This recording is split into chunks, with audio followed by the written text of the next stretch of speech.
It's a pleasure to introduce our esteemed speaker for today's session, Professor Dr. Natalia. She's a distinguished academic and an influential voice in the fields of social pedagogy, education, and youth research. She holds the position of tenure track professor at the University of Graz in Austria, where she also serves as a university professor in education and youth research.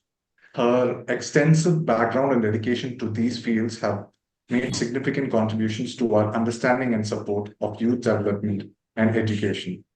And previously, she was a lecturer in sociology and anthropology at the Institute of European Studies, where she engaged students and her colleagues with her insightful perspectives and innovative research.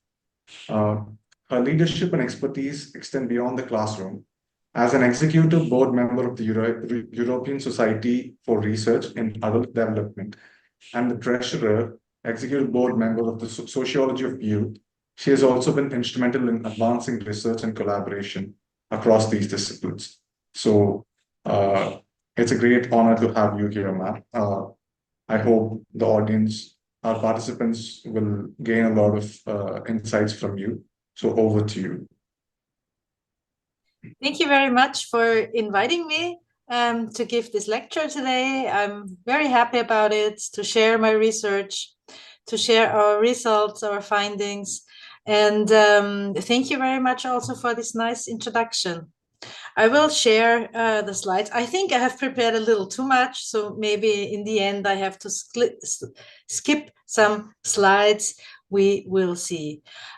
If there's a large audience, if you have a question, you can put it in the chat, or you can also just say it, just interrupt me, no problem at all. Okay, let me share this.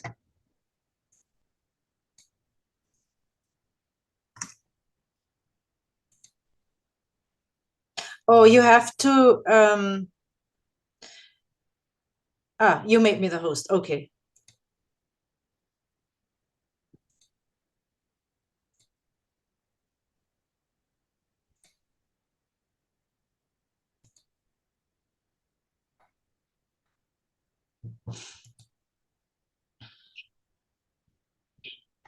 Okay, can you see this all right? Yes, ma'am. Yes, yes. Thank you, perfect. So, and the last question, if I switch slides now, if I go to the next slide, do you see it okay?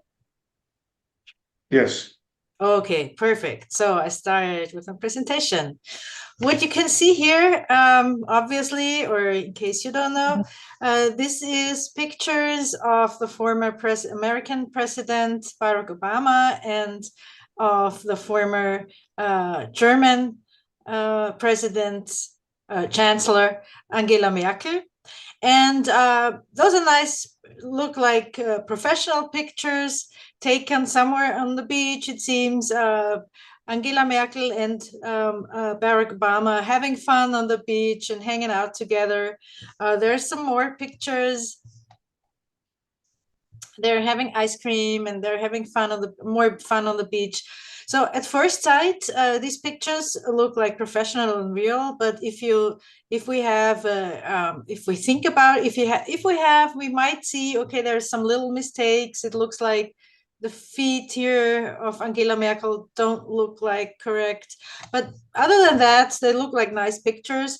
But if we think about it, it's like, nah, it's not very likely that they really meet. They live somewhere else. They have their own families. They're like major politicians. It's not likely that these pictures are real. And you guessed it, in reality, this is done by artificial intelligence. It was done with ChatGPT by an artist who asked ChatGPT for reproducing these pictures, and they kind of went viral. So why I show these pictures and why I talk about this is to give you an idea why it has become so important for us to evaluate what we see, because it's it has changed. It's not like it used to be when in the past, when we saw a video or when we saw a picture that was that was showing us some part of the reality, but not anymore. So when we see a picture now, we don't know if it's for real or it's not. This is something we have to know, and we need context information. We need this is a certain skill to have, to be able to reflect on it. Could that be, makes this sense? Can I believe what I see here? And this is what my talk will partly be about today. It's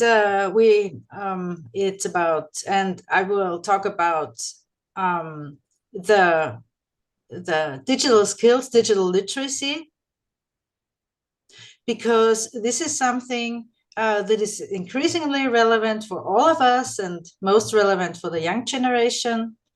And I will also connect it to child rights.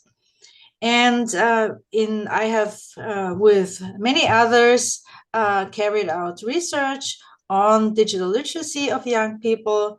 And in general, we can say there's two main questions. One of it is what influences if someone has digital literacy or not, what influences the digital literacy of a person. And here we will have a closer look today on gender. And if I talk about digital literacy today, we will focus on information skills, because this is what I will show later, what I have showed here. It's really relevant to have, to be able to, I see a lot of, sorry, I see a lot of red, looks like scratches here. Okay, there you go.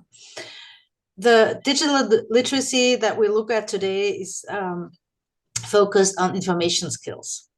And then what we look at is also the outcome of digital literacy, of if someone has the skills to evaluate information, to know how to find relevant information, and so on.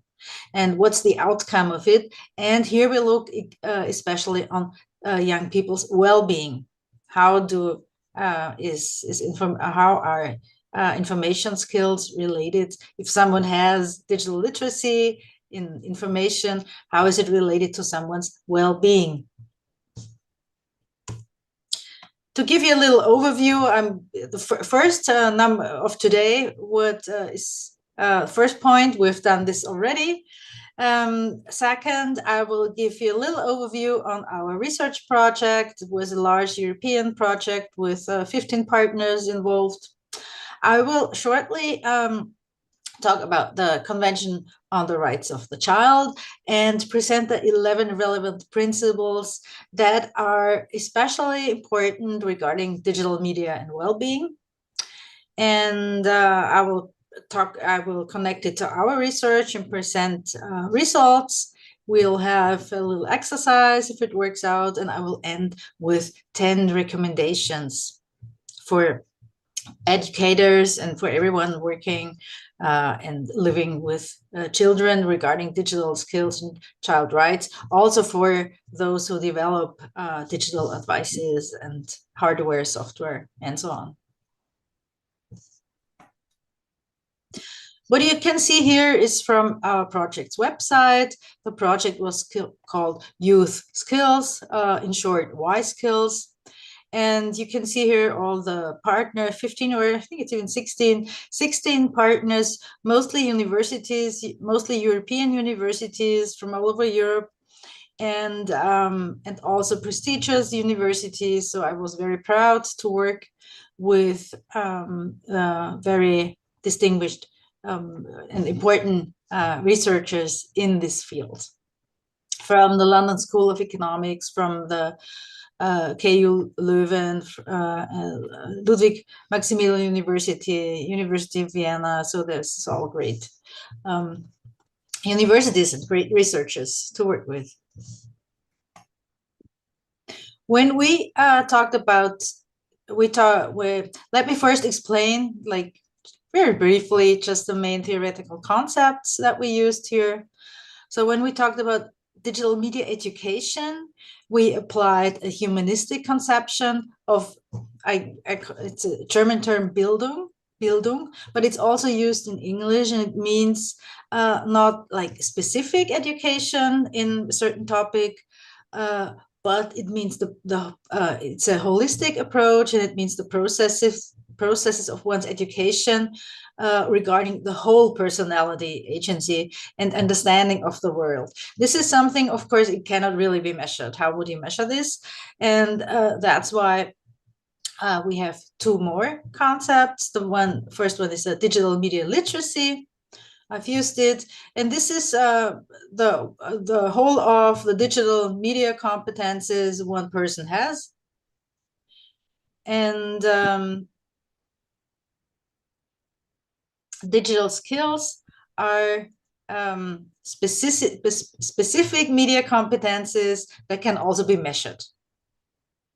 And we have included functional as well as critical media competences. I will explain this later in more detail. Just have a quick look in the chat in between. Okay, nothing new here.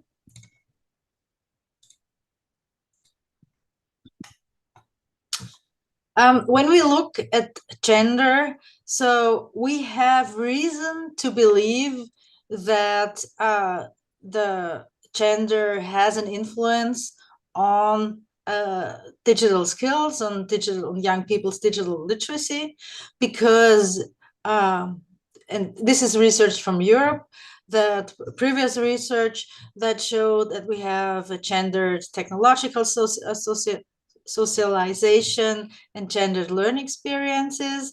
And this means, for example, that young people at a very early age, boys are giving the feeling, and it is assumed that boys are very good already with technical stuff, with using technical advices, and also in school, it shows that the boys are usually doing better in technical fields, whereas girls are more expected to be better in languages and not so good in technology. Also, we see there is different, for example, the so-called like white technologies. This is like all the technical advices we use in the household, and that tends to be like for women, and then all the other technical advices, for example, like car related, that's typical Black. And regarding digital literacy, there is mixed results so far in research, so we will see what we learned from our research. Regarding the well-being of young people, has not been so many studies yet, and those who have focused on outcome, they focus on online risks and opportunity, but not really on the outcome regarding the real life, regarding the offline life chances and well-being. So we will see what we found out here. To give you an idea about our research project, it was we did a survey, a quantitative survey, with students in secondary education, and they were between 12 and 17 years old. And we did the data collection in 3 waves. This means we started in 2021 with the data collection, and there were in total in all 6 countries 6,000 students participating. And the idea was that we have the same students survey the next year and the following year. And this was not easy because some have changed school, some students have moved away, but we did have about half of the students who really we could survey each all in the following year or in all 3 waves. And the 6 European countries were Estonia, Finland, Germany, Italy, Poland, and Portugal. It was a large project. We had different things. We looked at not only quantitative we did not only quantitative research, we also had qualitative approach and did several qualitative studies. For example, we did biographical interviews with young men having experienced forced migration who came to Belgium, who came to Europe from the Middle East, from Afghanistan or Syria. And we did qualitative biographical interviews with them, also about their experiences and their digital skills. And we also did other for example, with in Great Britain, we did interviews with young people having mental health issues, and also about their digital experiences and their digital skills. But today I will focus on the research and the results from the school-based survey. Now, when we look at the Convention on the Rights of the Child, it's a big convention. It consists of 42 articles, and one could say it basically, as you know, probably know, you could think of it of human rights, but there's also child specific rights. So it has these 2 dimensions.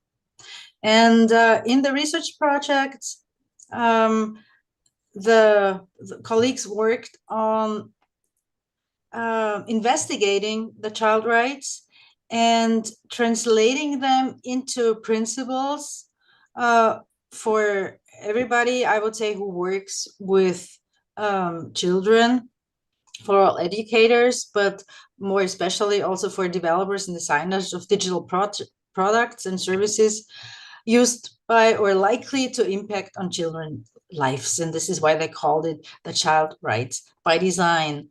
And you can see here, maybe a little small, that's why I made 2 more slides.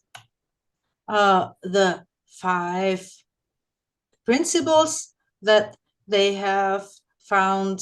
The first one is equity and diversity, second, best interests, third, consultation, so meaning that also the views of the children should be considered, age appropriate, 5, responsible,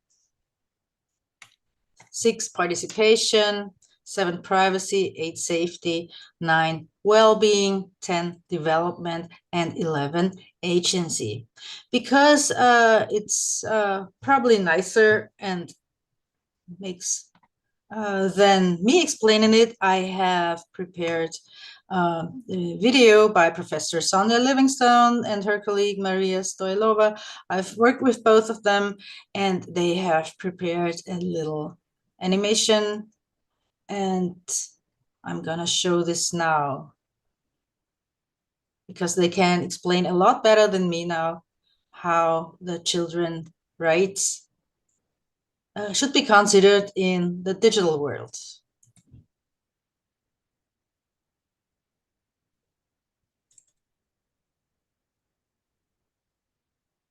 So let's see if this works out. Please let me know in the chat, or just tell me if you can hear the sound and if you can see the video.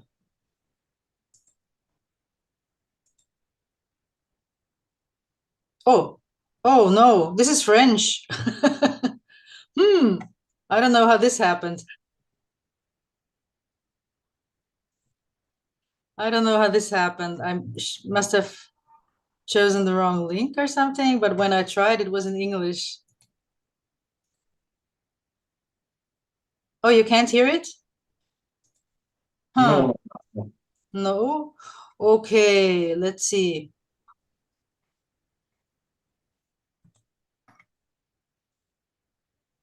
I think I have to, okay, no problem. I will check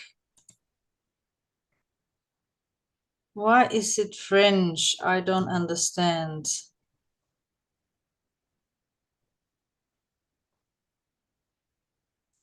I'll just look maybe quickest just on YouTube.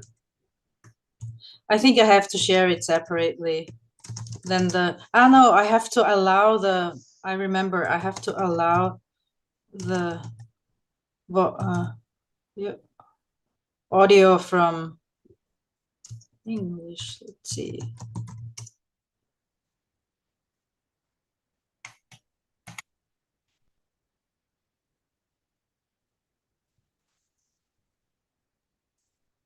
And you can share if you're playing Yes. on the browser, you can share the browser. Yes, I can do that. I can share the link, but I try once more again because now I found it in English. Okay. And I try once more again and let's see if it works. If it doesn't, then of course I just share the link.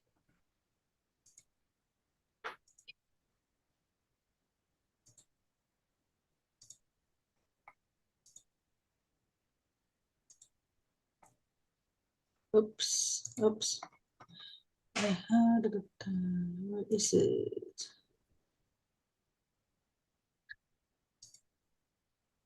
No. Oh, no.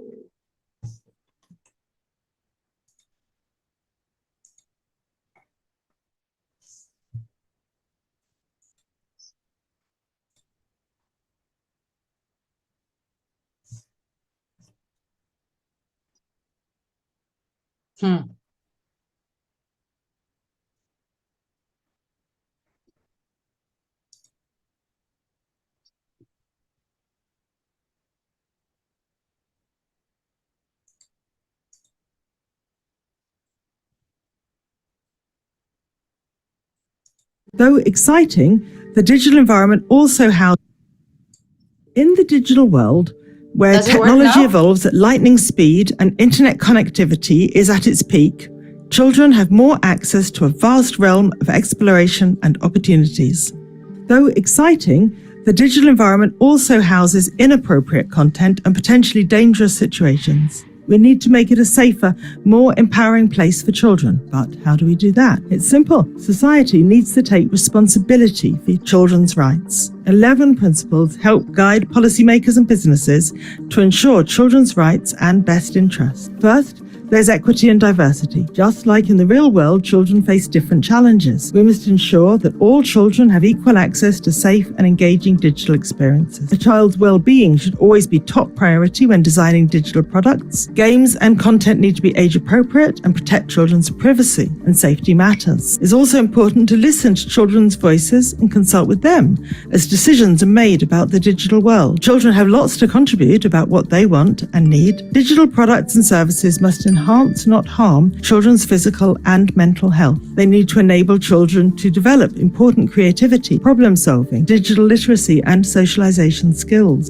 And finally, agency. This means giving children control over their digital experiences and avoiding exploitative and addictive features. A child should be free to explore and enjoy the digital world without feeling pressured or manipulated. Taking steps to realize children's rights by design creates a safer, age-appropriate, and more inclusive digital space for everyone. These 11 principles are grounded in the United Nations Convention on the Rights of the Child, which applies to everyone under the age of 18 and is the most widely ratified international human rights treaty ever. Underpinned by decades of research on children's digital engagement, these principles were formulated by the Digital Futures Commission and developed by the Y Skills project.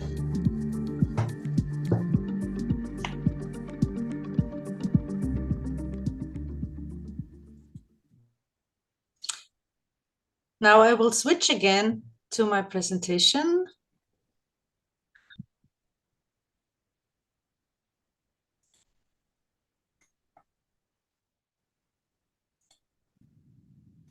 Oops.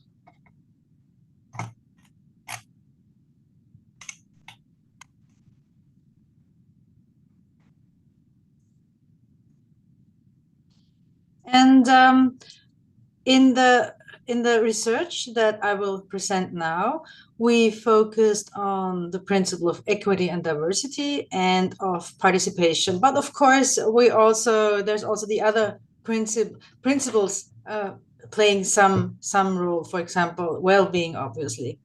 And we will look now more specifically, or we have looked more specifically on which differentiates by gender regarding equity and diversity and participation do we find regarding digital skills and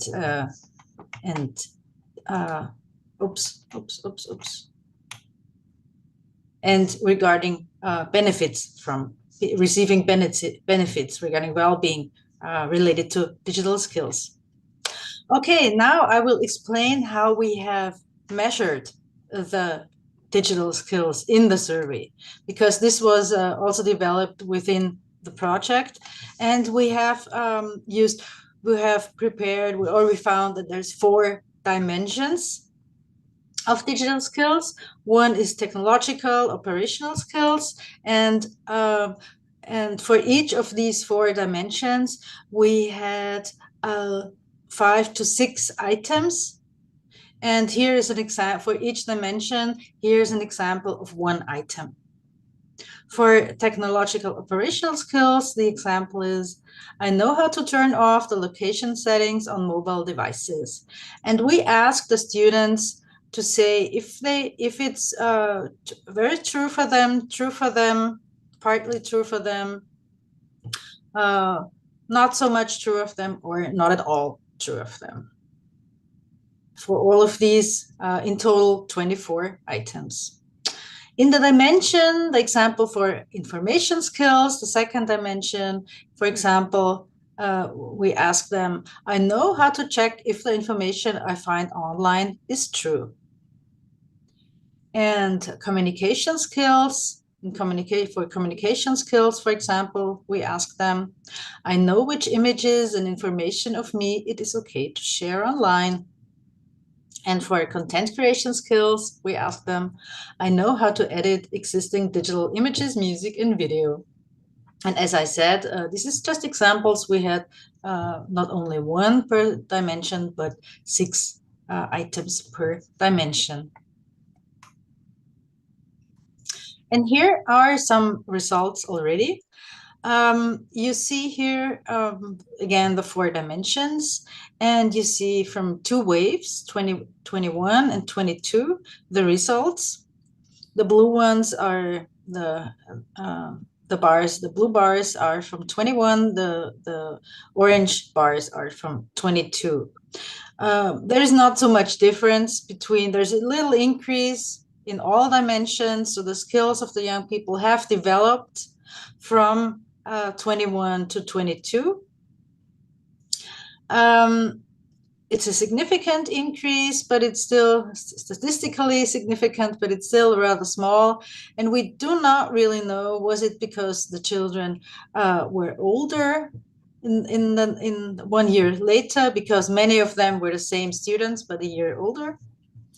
And or is it because of the pandemic, which meant that they all had to spend more time online on the computers and had partly distance education?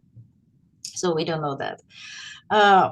More interesting is probably if you look of the differences between the 4 dimensions. You can see here that there is a large differences in the percentages, and especially that what we call here information and navigation skills.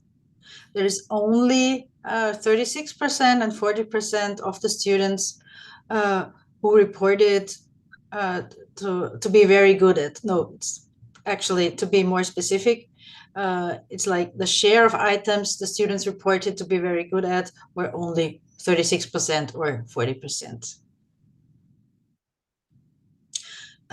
Which means that they're, on average, they're pretty good in communication and interaction skills. They know how to communicate with their peers, but also with educators or adults. they're okay with handling, with operational skills. They're not doing not so good. They have not so many production skills, but they're most poor. The skills are in information and navigation, finding information, evaluating information, if it's right or wrong, if they can believe it, or who is it reliable, how reliable it is, and so on. If we look now at gender differences, we made 3 groups: boys, girls, and non-binary youth. And we found that I only show the results for information here, for the information skills, that the boys and the non-binary youth were doing a lot better than the girls. So it seems the girls have deficits regarding information skills. But you have to keep in mind that this is self-reported.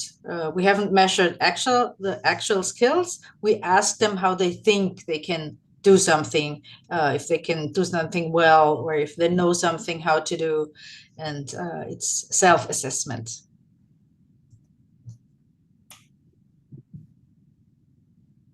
Another way of looking at it, we have constructed 5 types. 5 who have each have a different profile regarding the digital skills. And the 5 types we call them high all, information oriented, content creators, communication oriented, and low all. The high all, and the boys and girls you see here, this is random. It does not mean that high all are boys and information are girls. This I will explain later. This is just random pictures. So the high all means those who belong to the have a high all profile. That means that they have skills, that they have technological skills, they have information-oriented skills, communication skills, and also very good content creation skills. Those who have an information profile, they have skills, technological, information and communication, and so on. You can see it here. What is relevant here? Only those in the high have a high all or information-oriented profile. Only the first 2 types. Only these first 2 types. Only those have also are skilled above average. I mean here, above average in information, how to deal with information, how to find information, how to evaluate information. And now we have a look at gender. And so we still have these 5 types, but without the pictures now, because they wouldn't be correct. And when we looked at gender, we found that in the first 2 categories, in the first 2 types, the high all and information-oriented type, the boys are more likely to belong to this group. So there's more boys, and whereas in the content creators and communication, there is more girls. The girls are more likely to have such a profile. Low all, here gender did not make a difference. So this analysis confirms that the girls seem to have significantly, or they have significantly less, at least self-reported information skills than the boys have.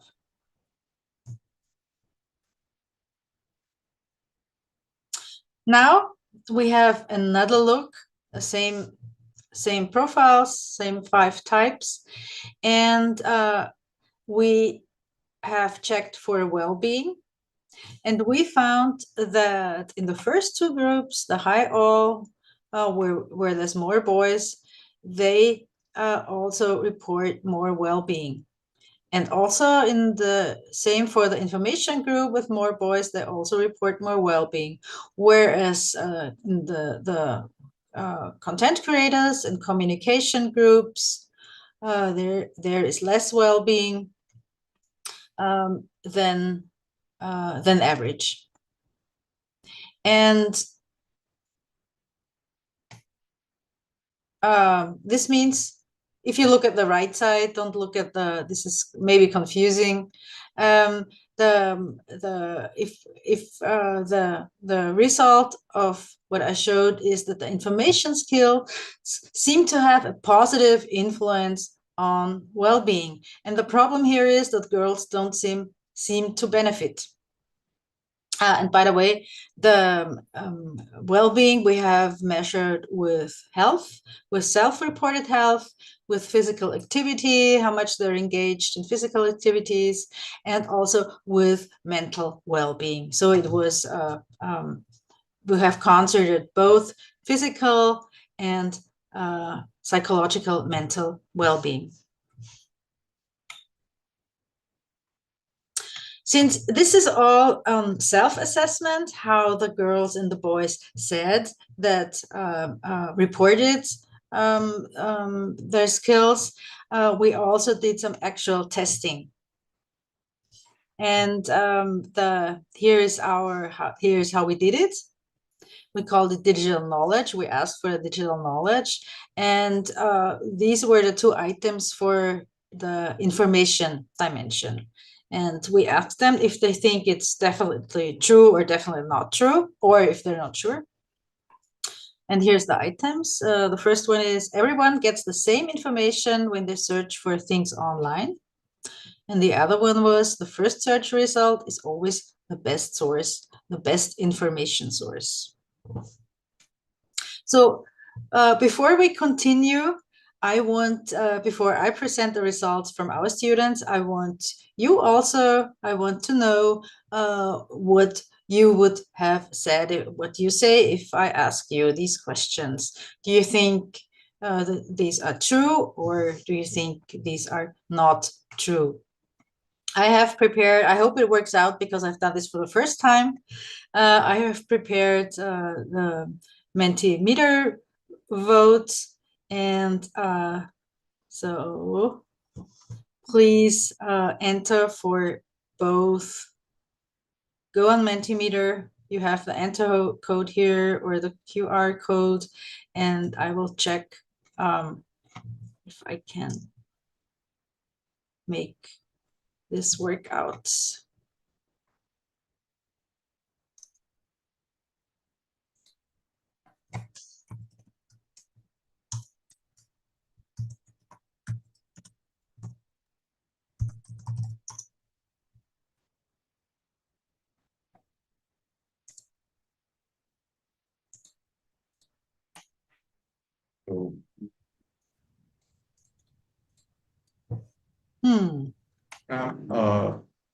Doesn't that not work? Sorry? Does it work? Have you tried? Does it work? I haven't. Let me try. Oh, have I? Quiz is not open. Okay, let's make it easy. Let's make it easy. I don't want to waste too much time on this. Sorry for, but if it doesn't work out, just put for the first question. Oops. If you have the link, you can share the link, the URL. Oops, so let me just go back to here. Okay. I don't have a link. You just go on Mentimeter, like here is the link, and you have to enter this code. Okay. And then it should, I tried and it worked out, but I'm not sure, on all devices, or it might be different, or because I just tried on my computer. Let's see.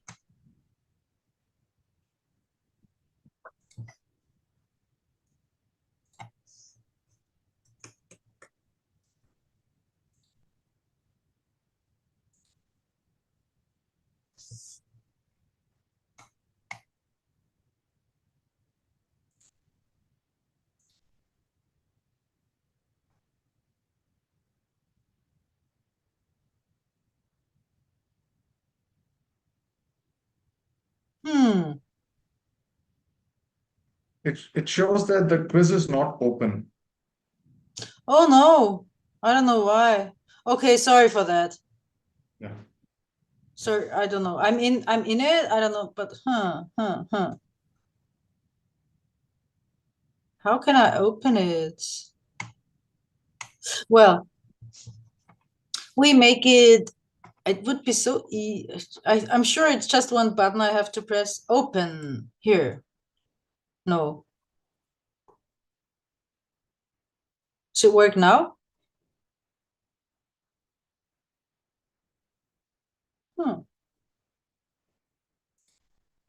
Not working. Okay. Okay.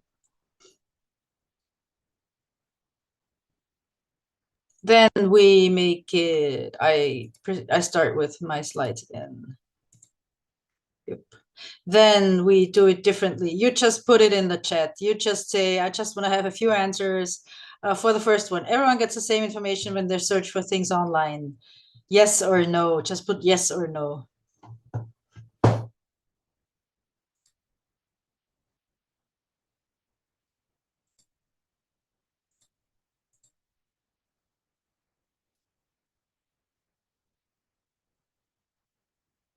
There's no. Okay, yeah. Okay, great. I get a lot of answers. Thank you. Okay, it seems you're, other than the students that we have surveyed, you all got the correct answer here. The correct answer is no. Thank you. And now we'll check. Thank you. More answers coming in. And now we check for the second item. The first search result is always the best information source.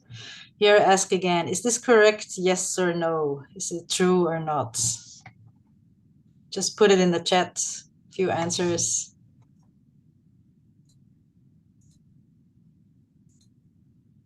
Not true. No. No. I think the word best is subjective here. So we cannot really say in what aspect it is really good.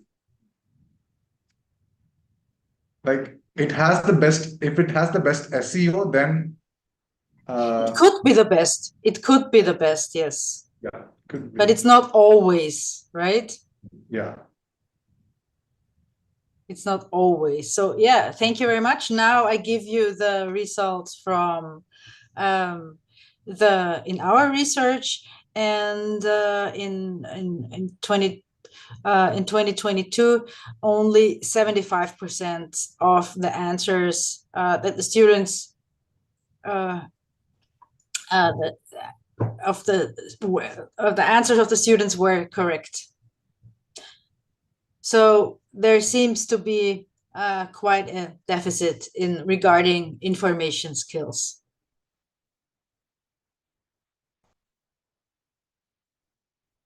And when we looked here at the gender difference, we found that there is a very small difference. And again, it's the girls have least knowledge regarding digital in the digital items. But so it's really a small gender gap that we found here. But it's the same trend. But the interpretation, it makes us think. It made us think that it's probably not so much that girls really have poor skills regarding information or in general digital knowledge, but a little bit maybe, but above all, it's the lack of self-confidence. So they don't think that they're as good in technical, or in this case, digital knowledge, and they don't have that same digital knowledge that the boys have, even though it's not that true. The difference, like what they think and what they and if we compare what they think and how the difference actually is, it's not that big. So they think they're doing a lot worse, which is not true.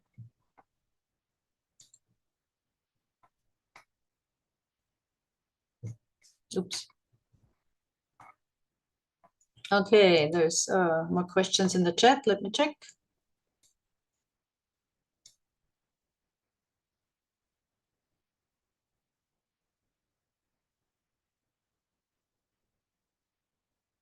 I will come back to this in the end. How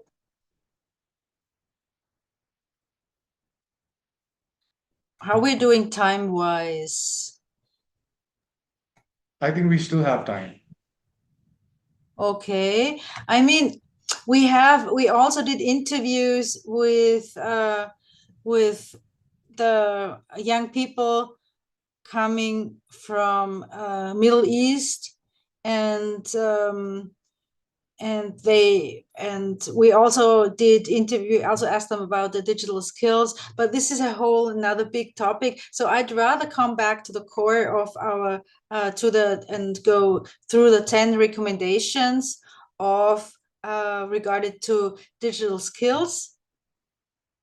And so the connect to the research is again that there is the equity and equality and inclusion is important to find out which are the groups of young people who are maybe excluded or don't have as many possibilities and don't have the possibilities to gain these skills. And we've also looked into the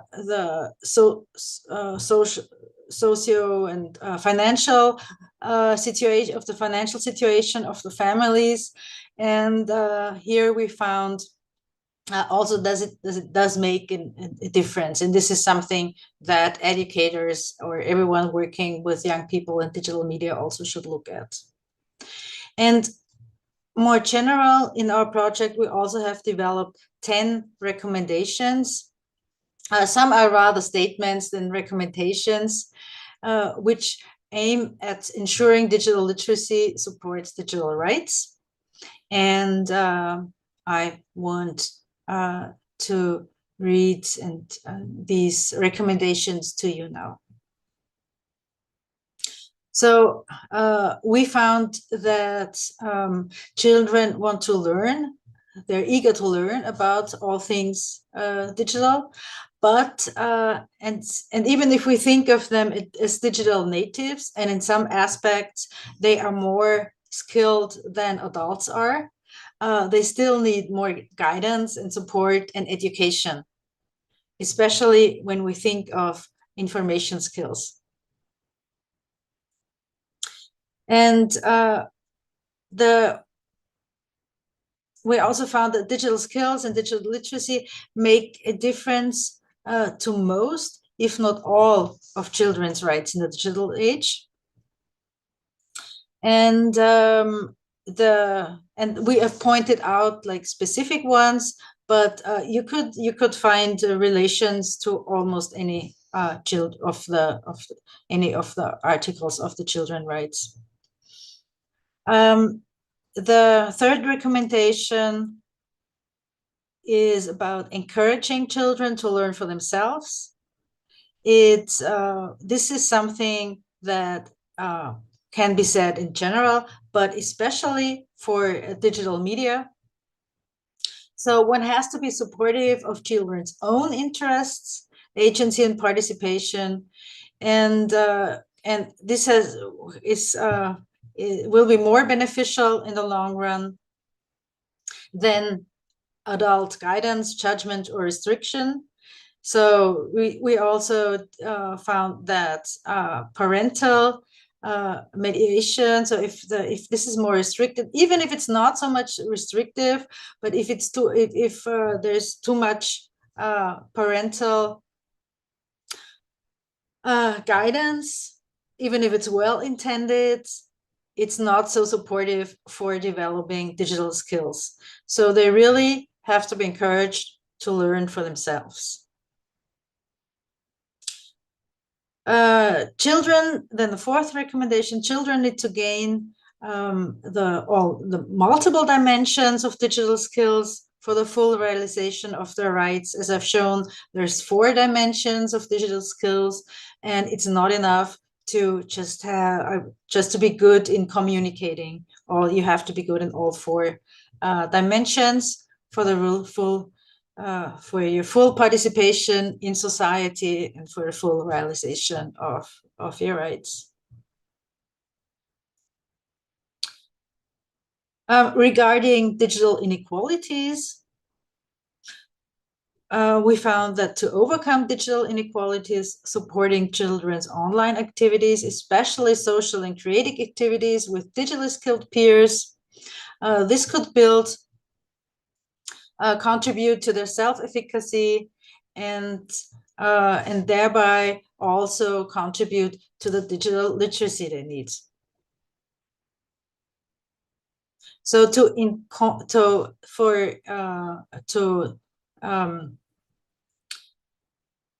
work against inequalities, it makes sense to really find out which are the target groups and to employ highly targeted efforts. So for example, for girls, it's more important, for European girls, it's more important to really work on their self-confidence, because this would also help to produce better digital literacy.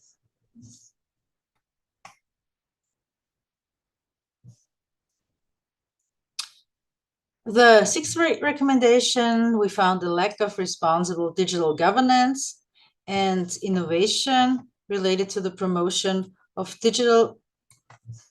youth digital literacy and the need for a child rights impact assessment to see what really is to really make also adults more responsible, take responsibility and for young people online and their online experiences.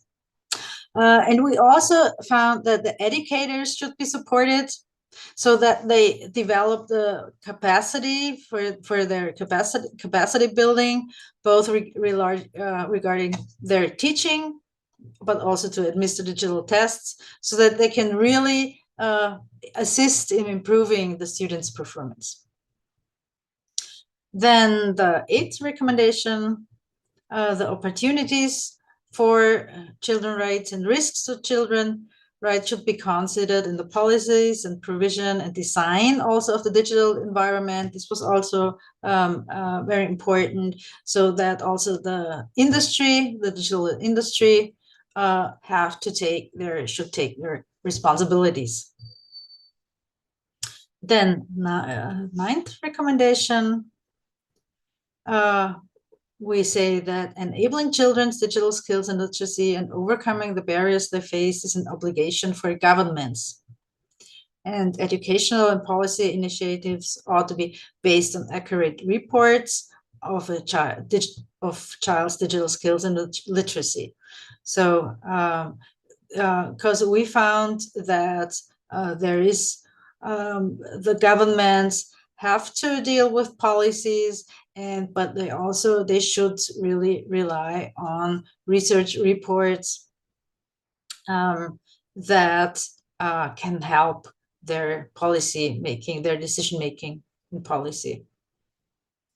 And finally, the structural factors that enable and impede children's digital literacy and the opportunities to exercise it must remain high on national and European stakeholders' agendas in order to realize children's rights in a digital world.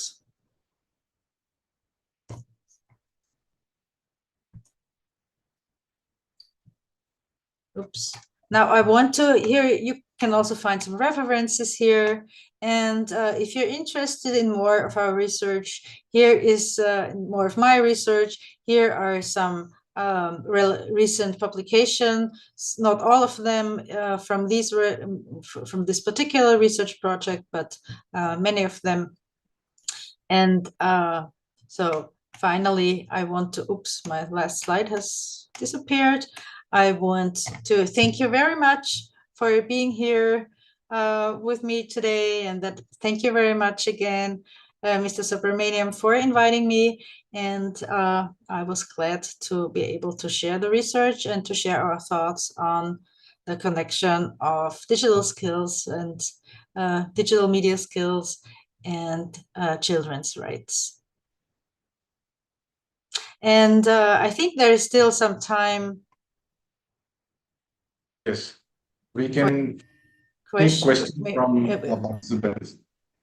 I think you can spend like 10 minutes for questions. That's fine with me. Yeah. That's fine with me. Thank you very much for giving us more time. So participants, if you have questions, you can raise your hands. Yes, we have Ms. Srimati. Okay. Srimati, you can unmute yourself and ask.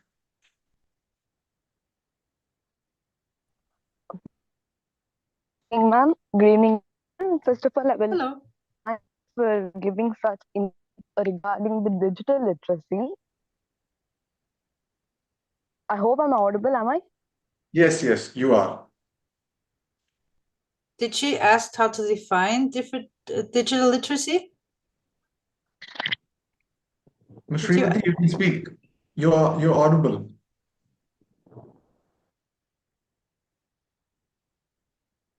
Hello.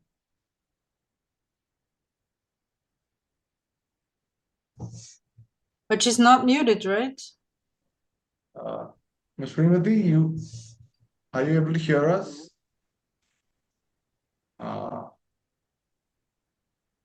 Not sure. There's some issue from her side. Okay. Abhijit, you can ask your question.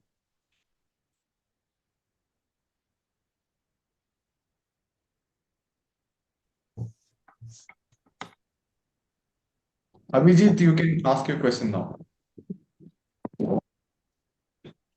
But if you like, you can also put it in the chat. If audio doesn't work properly, you can also put it in the chat. Yeah.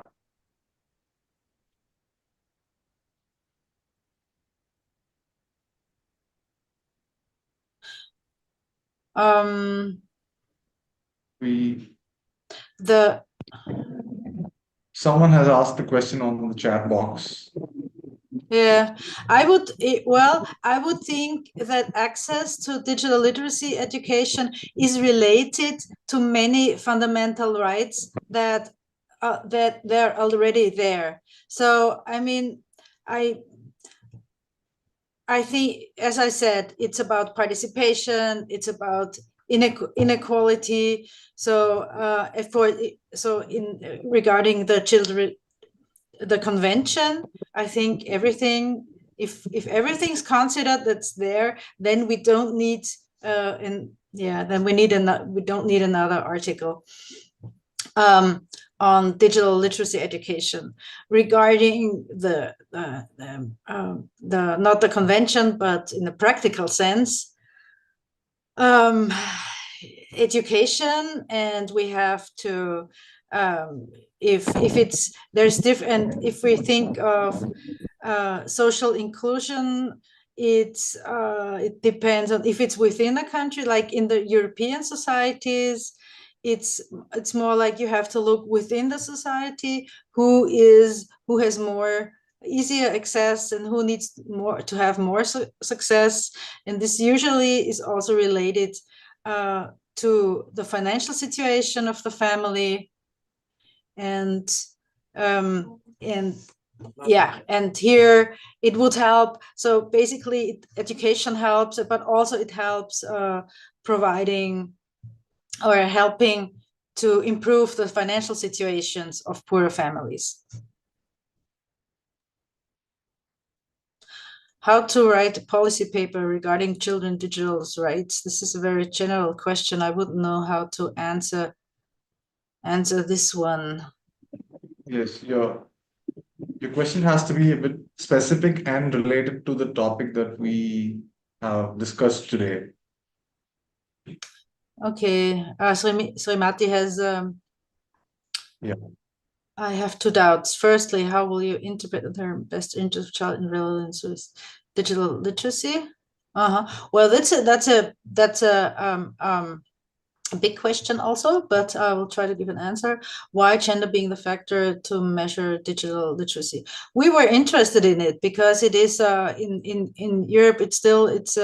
Maybe it's very. I would be interested actually to hear your perspective because I just know the European perspective, and in here it's in general that there's not many women found in technical fields, not many women found at university, but already in school. So for us, it's a big topic to see if this difference between girls and boys we also find in digital media literacy.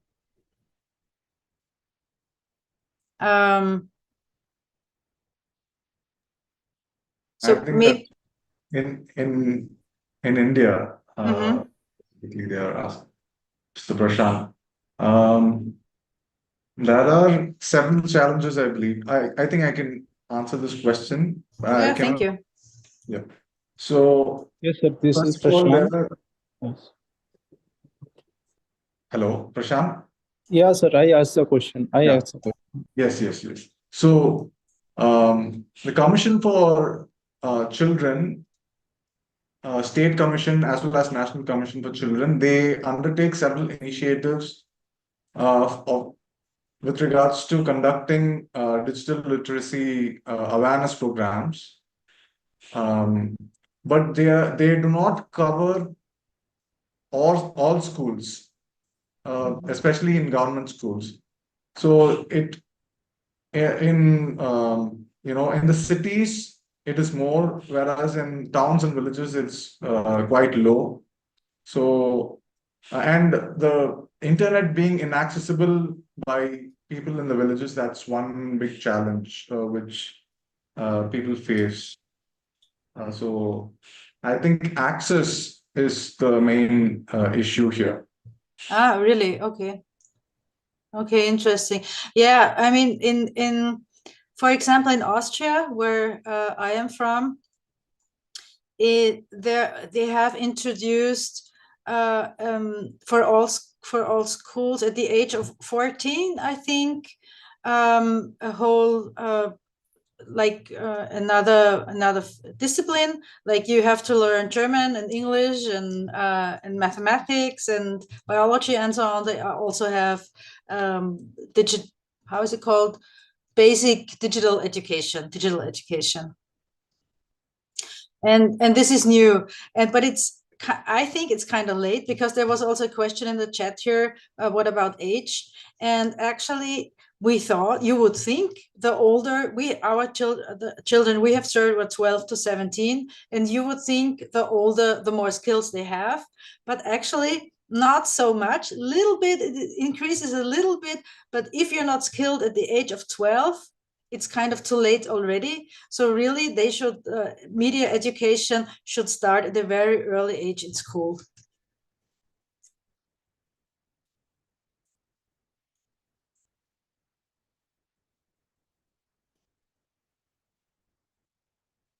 We'll take just one more question. Okay. Yeah, there's a lot of input. Thank you very much. Thank you very much for. Let me check what I can answer. Yeah.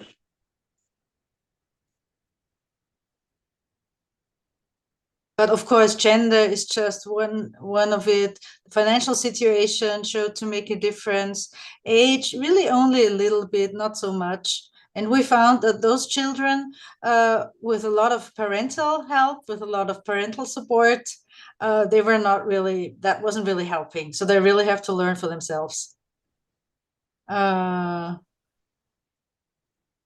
matter you insist is whether digital literacy is something that children should know about in schools. There's one question. Yeah. Risks of introducing young children to screen-based activities in educational settings.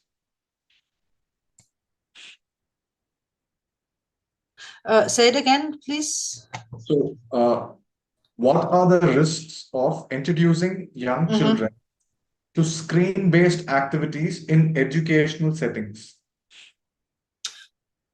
Really, if you ask me quickly, I don't see I don't see definitely more opportunities than risks, because if it's for all children, it's not related to the family's financial situation or the family's possibilities, because it's really then open for everyone, and everyone can learn. And I don't think there is a way out. I mean,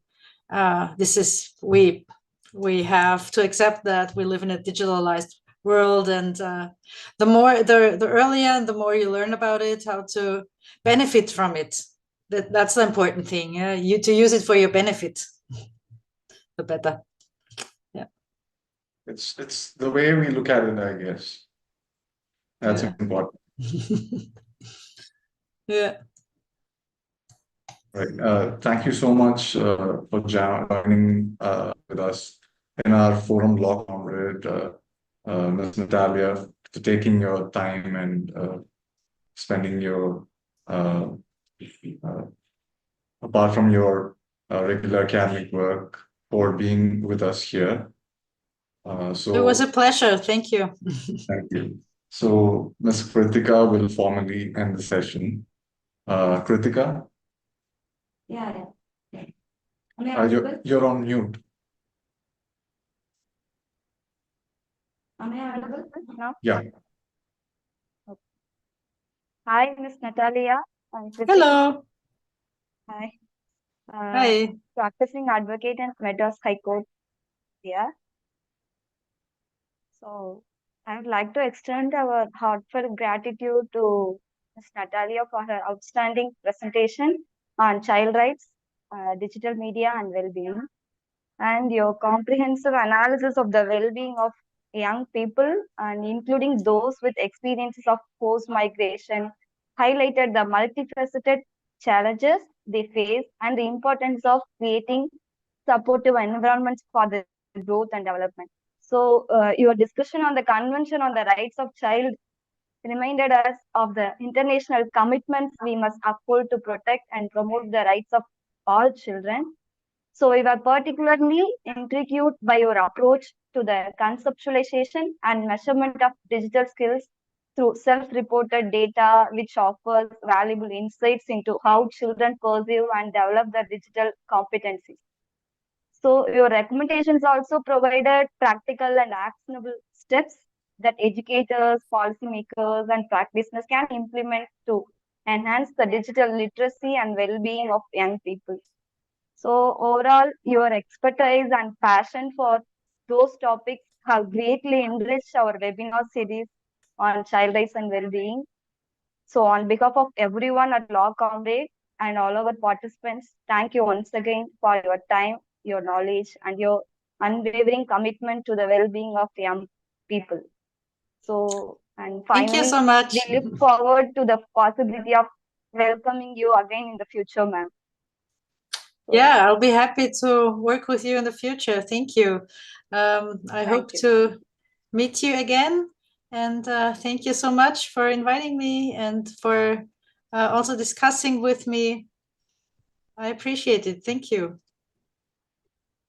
Thank you so much, ma'am. And thank you so much for our beloved participants for being here, spending your time. And your commitment to child rights and well-being is very important to us and for the entire world. So we'll meet you with another webinar in a different topic soon. It would be happening tomorrow or the day after. So we'll keep you informed in our WhatsApp group and also via email. So thank you so much, everyone. Thank you. But should I send you the revised slides? The revised PPT, so that I can share it with our participants. Thank you so much. Thank you. Bye. Bye. Bye.